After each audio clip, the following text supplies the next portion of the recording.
এবার ঈদে হিজবুত তৌহিদের ব্যবস্থাপনায় আমরা ঢাকার উত্তরায় একটা ঈদের জামাত করেছিলাম। এই জামাত কাভারেজ দিয়ে সময় টিভি একটা নিউজ করে। 2 মিলিয়নের বেশি ভিউ হয় নিউজটা। কি আছে নিউজটাতে? মূলত এই ভিডিওতে হিজবুত তৌহিদের মাননীয় ইমাম জনাব হোসেন মোহাম্মদ সেলিমকে কিছু কথা বলতে শোনা যায়। অতি সাধারণ এবং খুবই বাস্তবসম্মত কিছু কথা, কিন্তু এই সাধারণ কথাগুলোই আমরা অন্য কোনো ঈদের জামাতে অন্য কোনো ইমামের মুখে শুনতে পাই না। একটু শুনুন তিনি কি বলেছিলেন সেদিন। আজকে বিশ্বের পরিস্থিতি, মুসলমানদের অবস্থা কি দেখেন। 8 কোটি মুসলমান উদ্বাস্তু, শান্তি নাই। আমাদের বাড়ির পাশের মিয়ানমার 24 লক্ষ মুসলমানকে তাড়িয়ে দিয়েছে তাদের ভিটে বাড়ি থেকে, সেখানে শান্তি নাই ওরা। আপনি দেখেন এই ইরান, গতকালকে ইরানে কিন্তু হামলা হয়েছে, প্যালেস্টাইনের অন্তত লক্ষ লক্ষ মুসলমানকে হত্যা করেছে, জবাই করেছে। আজকে সেখানে তারা উদ্বাস্তু।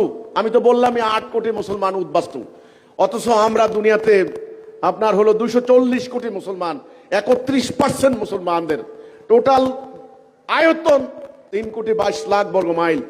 এত বড় একটা জনগোষ্ঠী সারা দুনিয়াতে 240 কোটি মুসলমান আজকে মার খাচ্ছে মুসলমান। আমাদের বাংলাদেশ, আমাদের এই মুসলমানদের ভেতরে আপনি দেখেন গত কয়েকদিন আগে এই যে একটা মেয়ে, মাত্র 7 বছরের মেয়েটাকে ধর্ষণ করে তাকে জবাই করে হত্যা করলো।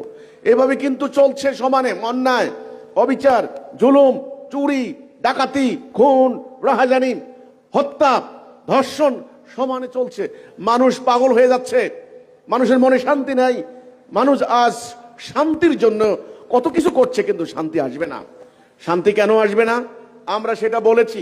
শান্তির গ্যারান্টি একমাত্র ইসলাম। সময় টিভিকে ধন্যবাদ জানাই এই নিউজটা কভারেজ দেওয়ার জন্য।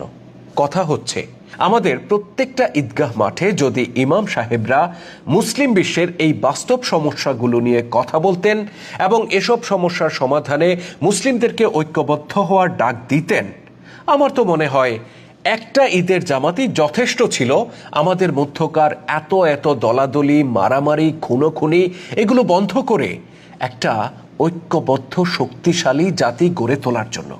কিন্তু আমাদের মুহতারাম ইমামগণ কি জাতিকে সেই ঐক্যের পথে পরিচালিত করবেন? আমার জানা নেই। আপনার জানা থাকলে কমেন্ট করতে পারেন। ধন্যবাদ।